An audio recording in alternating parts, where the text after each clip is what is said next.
अधिकारीगण हैं, सीनियर अधिकारीगण हैं, सभी लोगों से भी और जिले से जुड़े हुए, कमिश्नरी से जुड़े हुए अधिकारीगण, इन सबसे कहूंगा कि एक तो परियोजनाओं के बारे में उसकी समयबद्धता और उसकी गुणवत्ता पे कोई प्रश्न कहीं से भी नहीं उठना चाहिए।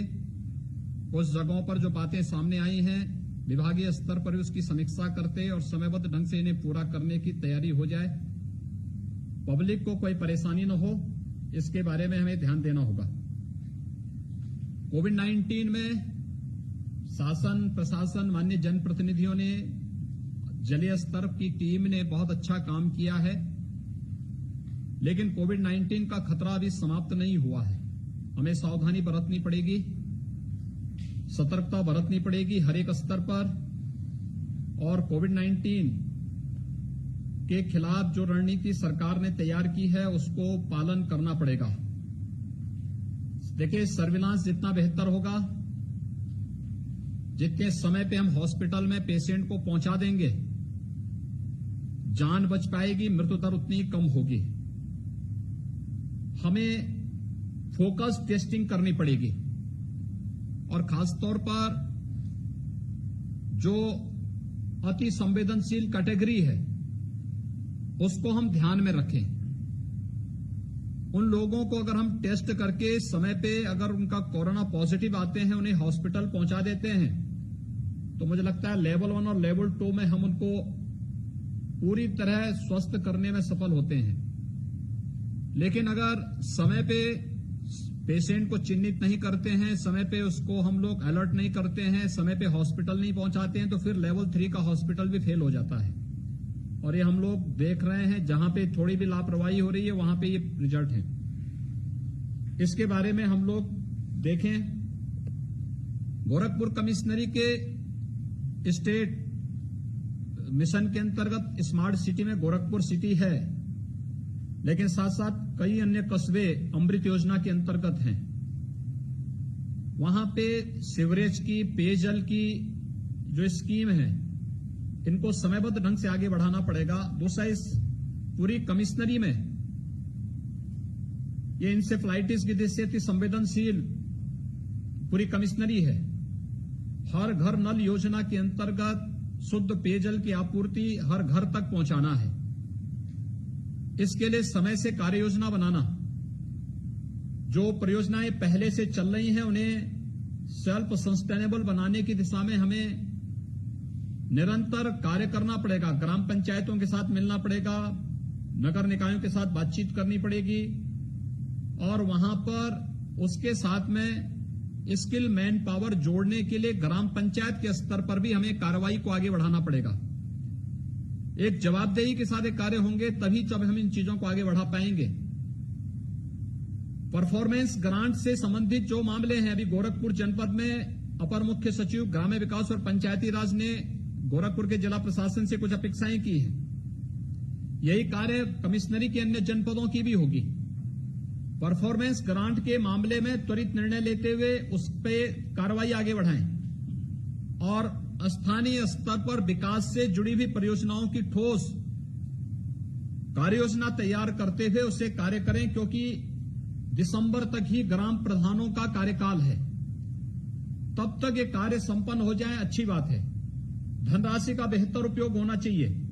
और इस दौरान आपने देखा होगा, पूरे कोरोना कालखंड के दौरान स्वच्छता और सैनिटाइजेशन पर ग्राम्य विकास ने भी, नगर विकास ने भी जो फोकस किया था, उसका परिणाम रहा है कि इंसेफ्लाइटिस से हम लोग मौत के आंकड़ों को 95 से लेकर 99% नियंत्रित करने में सफल हुए हैं। दुनिया के लिए एक बहुत बेहतर मॉडल ये बना है। अपनी उपलब्धियों को हाईलाइट करना और फिर उनसे हम लोग आगे भी अन्य कार्य, अन्य दृष्टि भी हम उससे पूरी तरह उसको आगे बढ़ा सकते हैं। विकास की योजनाओं के बारे में माननीय जनप्रतिनिधियों के मन में विकास की योजनाओं के बारे में तड़पन होती है, क्योंकि जनता के प्रति उनकी जवाबदेही होती है। उनके साथ बेहतर संवाद बनाते हुए हमें इन कार्य योजनाओं को आगे बढ़ाना चाहिए। जैसे जिन ग्राम पंचायतों में वहां पे ग्राम सचिवालय नहीं, वहां ग्राम सचिवालय भवन का निर्माण होना है। माननीय विधायक, माननीय सांसद के साथ बैठ करके हम ग्राम सचिवालय के निर्माण की कार्रवाई को तत्काल आगे बढ़ा सकते हैं। बहुत अच्छे भवन बन सकते हैं ये भवन ग्राम सचिवालय के लिए भी उपयोग हो सकते हैं और गांव की धर्मशाला या गांव के सार्वजनिक कार्यक्रमों के लिए भी इसका उपयोग, आधे पार्ट का उपयोग किया जा सकता है। इसके लिए अभी गोरखपुर में अगर हम पंचायत भवन साइट चिन्हांकन की स्थिति देखें तो गोरखपुर जनपद में 164 ग्राम पंचायतों में भी साइट चिन्हांकन नहीं हुआ है। कुशीनगर में 118, देवरिया में 112, महाराजगंज में 68। और जिन जिलाधिकारियों के स्तर पर पंचायत भवनों के यानी ग्राम सचिवालय के भवन के प्रशासनिक स्वीकृति लंबित है, देवरिया में 439, कुशीनगर में 150 और महाराजगंज में 76। ये बहुत खराब स्थिति है। माननीय विधायक और माननीय सांसद के साथ बैठ करके तत्काल उन ग्राम पंचायतों में स्वीकृति करा करके और आवश्यकता पड़ती है तो माननीय विधायक और सांसद को ले जाकर के नारियल फुड़वा करके इसका शुभारंभ करवा दो। 20-20 लाख का एक एक ग्राम सचिवालय बनना है। इतने अच्छी कार्य योजना वहां पर बन रही है। इस कार्यक्रम को हमें त्वरित गति से आगे बढ़ाना पड़ेगा। इसके अलावा सामुदायिक शौचालय के कार्यक्रम को भी युद्ध स्तर पर, जहां पर स्वच्छ भारत मिशन के अंतर्गत व्यक्तिगत शौचालय बने हैं, 100% जियो टैग करिए। प्रधानमंत्री आवास योजना को, मुख्यमंत्री आवास योजना को, ग्रामीण हो या शहरी, 100% जियो टैग करते हुए उनमें सब में लिखवाइए किस योजना के अंतर्गत ये कार्य संपन्न हुआ है। योजना का प्रचार प्रसार और जिन लोगों को नहीं मिला है उनको योजना की जानकारी हो सके, ये चीजें हमें देखनी पड़ेंगी। कुशीनगर के माननीय सांसद ने जो बात अभी यहां पर रखी है, ग्राम्य विकास और पंचायती राज विभाग इसको एक बार चेक कर लें कि आखिर वहां पे इतने कम आवासीय योजनाओं को क्यों आया है। दूसरा, ये जो कमिश्नरी है इसमें मुसहर और बनटांगिया गांव भी है। हम लोगों ने बनटांगिया गांव को राजस्व गांव के रूप में बदला है। हमने हर मुसहर परिवार को एक एक आवास उपलब्ध कराने के लिए कहा है। हमारा प्रयास होना चाहिए कि हर एक मुसहर तक न केवल आवास बल्कि राशन कार्ड मिलना चाहिए, आयुष्मान भारत का कार्ड मिलना चाहिए। आयुष्मान भारत नहीं तो मुख्यमंत्री जन आरोग्य योजना से उसे आच्छादित करना चाहिए। जो पेंशन योजना से, जिस भी पेंशन योजना से, वृद्धावस्था पेंशन, निराश्रित महिला पेंशन, दिव्यांगजन पेंशन, कुष्ठावस्था पेंशन, जिस भी पेंशन योजना से कोई आच्छादित हो सकता है, पात्रता रखता है, हमें उन्हें इन योजनाओं से जोड़ना चाहिए। और मुसहर और बनटांगिया के लोगों को अगर आप लोग विभिन्न उनके बीच में महिला स्वयंसेवी समूह गठित करके उन्हें किसी रचनात्मक कार्य के साथ जोड़ सकेंगे तो ये आर्थिक स्वावलंबन का एक बहुत बड़ा आधार आप खड़ा कर सकते हैं उन क्षेत्रों में। देखिए, 2017 के पहले मुसहर जाति के लोग कुशीनगर के अंदर भूख से मर रहे थे और एक बड़ा आंदोलन मैंने स्वयं भी 2003 से लेकर के 2008 के बीच में वहां पे किया था। ये सारी चीजें अभी भी दिखाती हैं कि हम लोग एक बड़े तबके को अभी भी सुविधाओं से वंचित रखे हुए हैं। और आज जब शासन अभियान चला करके उन तक योजना पहुंचाना चाहता है, ये प्रशासन की जिम्मेदारी बनती है कि माननीय जनप्रतिनिधियों के साथ मिलकर के इन योजनाओं को उन तक पहुंचाने का हम कार्य करें। ये कार्य युद्ध स्तर पर हो, इसके बारे में हम लोग चेक कर लें। इसके अलावा बहुत सारी अन्य योजनाएं हैं जिन योजनाओं को हम समय पे आगे बढ़ाने का कार्य कर सकते हैं। जैसे बरसात में अतिवृष्टि के कारण ज्यादातर सड़कें गड्ढों में तब्दील हो चुकी हैं।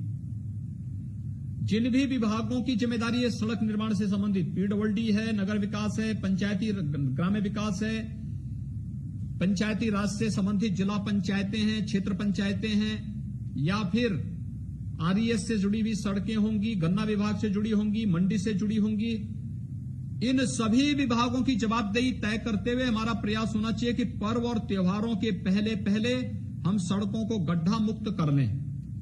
विद्युत से जुड़ी हुई जो समस्याएं हैं उसका समाधान स्थानीय स्तर पर हम करें। जैसे गोरखपुर के अंदर अभी हम लोगों ने एक व्यवस्था बनाई है कि जितने भी लटके हुए तार थे, जितने भी वहां पे बल्ली और बांस पर लटके हुए तार थे, उनको हम लोग वहां पे विद्युतीकरण के लिए एक साथ पैसा दे दिए हैं।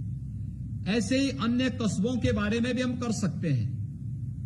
हो सकता है कुछ में मान्य जनप्रतिनिधियों की जो धनराशि बचत है निधियों में, उसका उपयोग किया वे लोग कर सकते हैं। नहीं होता है तो शासन में समय पे अपना रिपोर्ट भेजेंगे तो हम शासन से इसके लिए धनराशि की व्यवस्था करेंगे। लेकिन ये सब कार्य समय पे होने चाहिए। जिन सड़कों के निरीक्षण की कार्रवाई होनी है समय पे हो जाए, आवागमन में दिक्कत न हो और कार्य जो भी हो उनको हम पूरी गुणवत्ता के साथ संपन्न करें, समयबद्ध ढंग से पूरा करें। जनपद स्तर पर हर एक विकास की योजना को लेकर के हमने 10 करोड़ से लेकर के ऊपर की योजनाओं का आज समीक्षा की है, लेकिन मैं चाहूंगा कि 10 करोड़ से नीचे की परियोजनाओं के लिए भी और उससे ऊपर की हर एक शासन की परियोजना के लिए 1 लाख का भी कार्य होता है। किसी एक व्यक्ति को, किसी एक अधिकारी को नोडल अधिकारी नियुक्त करते हुए उसकी गुणवत्ता को और उसकी समयबद्धता को सुनिश्चित करने की जवाबदेही तय करिए।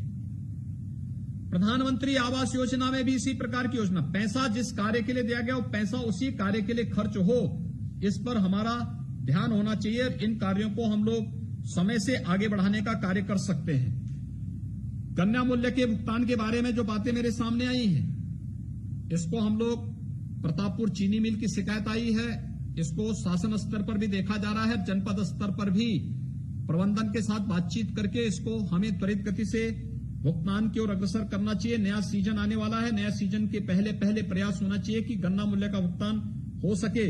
इसके बारे में गन्ना विभाग भी चिंता करे और साथ साथ जनपद स्तर पर भी इसकी हम चिंता करें। नदियों को बाढ़ से बचाव करने के लिए ड्रेजिंग के कार्य को प्राथमिकता देने की कार्रवाई और ड्रेजिंग के माध्यम से जो बालू निकलता है, इस बालू का समय पर जिला प्रशासन के द्वारा ऑप्शन करने की कार्रवाई हो, जिससे वह बाढ़ में बहे बिना और उसका बेहतर उपयोग आप लोग कर सकते हैं, जिससे धनराशि भी आपके पास भी आएगी, शासन के पास भी रॉयल्टी आएगी और जनपद स्तर पर भी डिस्ट्रिक्ट मिनरल फंड में कुछ धनराशि आएगी, तो इसका उपयोग हम जनपद के डेवलपमेंट के किसी न किसी कार्य के साथ हम इन कार्यों को कर सकते हैं। देखिए, अब हम लोग अनलॉक के 5वें चरण की तरफ जा रहे हैं। सभी चीजें खुल चुकी हैं। कंटेनमेंट जोन को छोड़ करके बाकी सभी गतिविधियों को हम सामान्य स्थिति में लाने के लिए कहा गया है। सामान्य स्थिति में जैसे ही आएगा सभी चीजें आएंगी, आप देखना वायरस का प्रभाव कम होता हुआ दिखाई देगा। लेकिन हमें सतर्क तो रहना ही है, लेकिन जनता की समस्या का भी समयबद्ध समाधान निकालना है।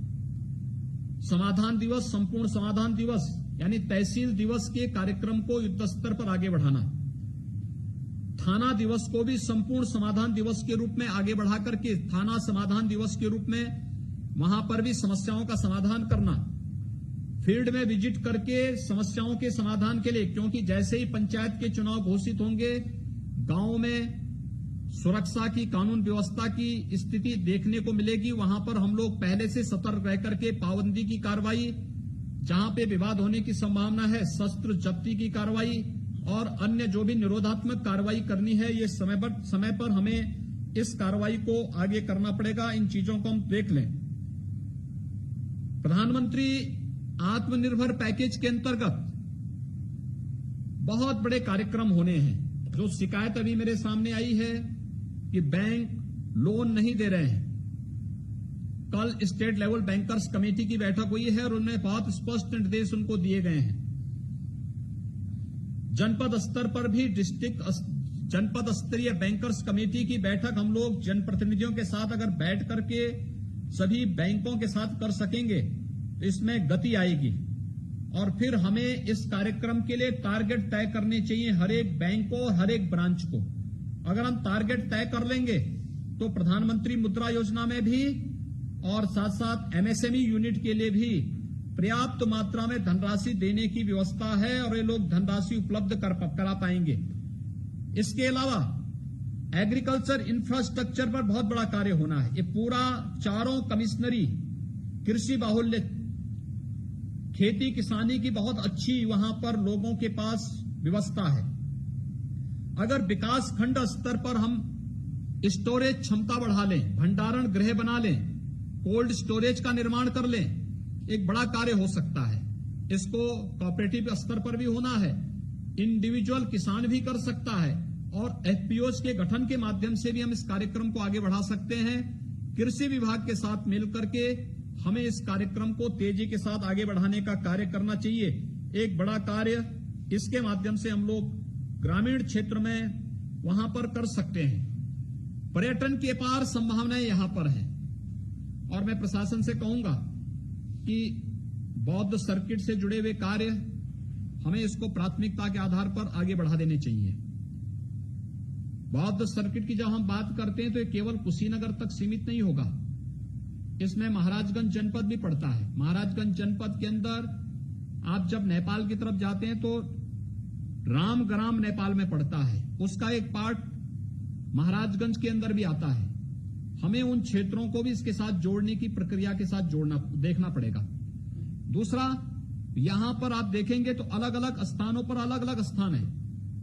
कहीं लेड़ा देवी का स्थान है, कहीं सुनाड़ी देवी का स्थान है, कहीं पर बुढ़िया माई का स्थान है, कहीं पर जो है तरकुलहा देवी का स्थान है, कहीं पर यानी अलग अलग स्थानों पर शक्तिपीठें भी स्थापित हैं। हमें वहां के विकास की कार्य योजना बना करके उसे भी शासन को भेजना चाहिए। स्थानीय स्तर पर CSR के माध्यम से भी लोगों को प्रेरित करना चाहिए। अगला वर्ष चोरी चोरा कांड के 100 वर्ष पूरे होने के हैं।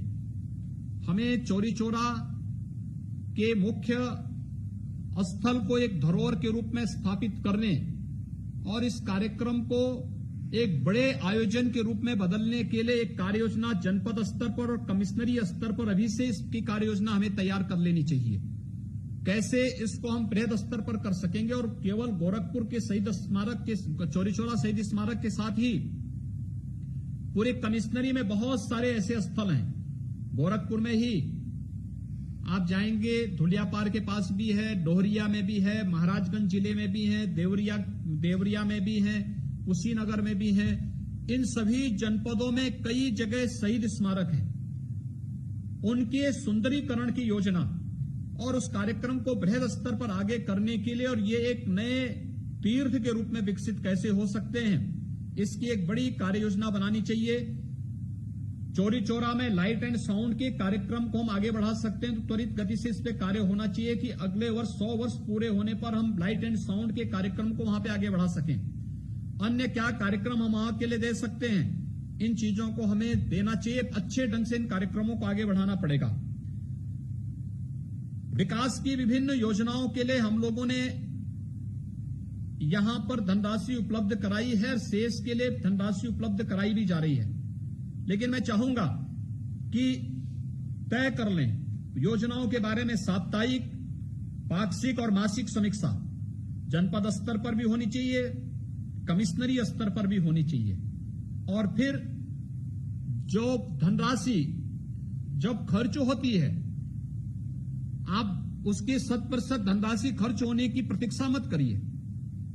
कार्य अगर मानक की गुणवत्ता के अनुरूप चल रहा है तो हमारा प्रयास होना चाहिए कि 70 से 75% कार्य संपन्न होते ही यूसी समय पे शासन को भेजें, विभाग को पत्र भी लिखें और उसकी एक प्रति मुख्यमंत्री कार्यालय को भी उपलब्ध करवा दें, जिससे ये कार्य एक स्पीड के साथ आगे बढ़ सकें। और विकास की इन योजनाओं के साथ माननीय जनप्रतिनिधियों को भी जोड़ने का कार्य होना चाहिए।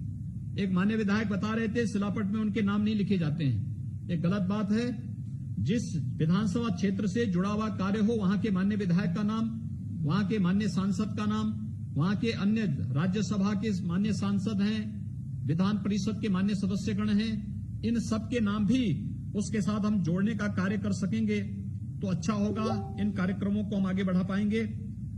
मैं एक बार फिर से आप सबका आह्वान करूंगा कि विकास की इन परियोजनाओं के माध्यम से पब्लिक के बीच में व्यापक परिवर्तन हम करके ला सकते हैं, दिखा सकते हैं लोगों को। लेकिन कार्य की गुणवत्ता हो, समयबद्ध ढंग से। शासन स्तर पर भी जिन परियोजनाओं के मामले लटके हुए हैं, लंबित पड़े हुए हैं, उन्हें समयबद्ध ढंग से हम यहां से भेजने की कार्रवाई कर लें। धनराशि कहीं भी कमी ना होने पाए किसी भी विकास योजना के बारे में, ये हम इसकी चिंता कर लें। और भी अन्य कार्य हैं, जैसे गोरखपुर में पुलिस ट्रेनिंग स्कूल का एक मामला लंबित है। इसी प्रकार से गोरखपुर में पीएससी की एक यूनिट की स्थापना होनी है, महिला वाहिनी की। इसको जिले स्तर पर इसकी समीक्षा हो जाए। सैनिक स्कूल की कार्रवाई भी प्रस्तावित है, उसको भी स्थानीय स्तर पर इसकी समीक्षा हो जाए। इसी प्रकार से आयुष विश्वविद्यालय से जुड़ा हुआ मामला भी लंबित पड़ा हुआ है, इसकी भी समीक्षा करके शासन स्तर पर या स्थानीय स्तर पर जहां भी लंबित हो त्वरित गति से हम इसे आगे बढ़ाने का कार्य करें।